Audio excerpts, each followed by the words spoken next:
Doctors day निमित्त अनाम प्रेम या विकलांग विद्यार्थ्यांच्या संस्थेमध्ये वैद्यकीय तपासणी शिबिर आणि वैद्यकीय संबोधन कार्यक्रमाचे इंडियन मेडिकल असोसिएशनच्या वतीने आयोजन करण्यात आले।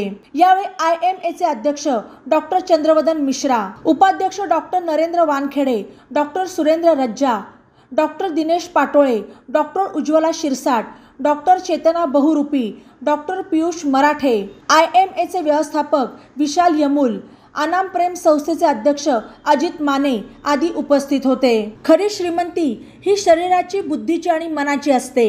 त्याच भावनेतून डॉक्टर्स डे निमित्त IMAच्या वतीने येथील दिव्यांग मुलांसाठी आणि कर्मचाऱ्यांसाठी सर्व निदान शिबिराचे आयोजन करण्यात आल्याचे यावेळी डॉक्टर चंद्रवदन मिश्रा यांनी सांगितले। शिबिरात निदान झालेल्या मुलांवर लागणारे उपचार, तपासण्या आणि शस्त्रक्रिया या इंडियन मेडिकल असोसिएशनच्या सर्व सभासदांच्या वतीने मोफत करण्यात येतात। अनाम प्रेम संस्थेच्या विद्यार्थ्यांना यापुढील काळातही सर्व प्रकारची वैद्यकीय मदत केली जाईल असे डॉक्टर मिश्रा यांनी नमूद केले। या सर्वरोग निदान शिबिरामध्ये 225 विद्यार्थ्यांची प्राथमिक तपासणी, रक्त तपासणी आणि औषधोपचार मोफत करण्यात आले। बातम्यांसाठी ई-नवा मराठा YouTube चॅनलला सबस्क्राइब करा आणि बेल आयकॉनवर प्रेस करा।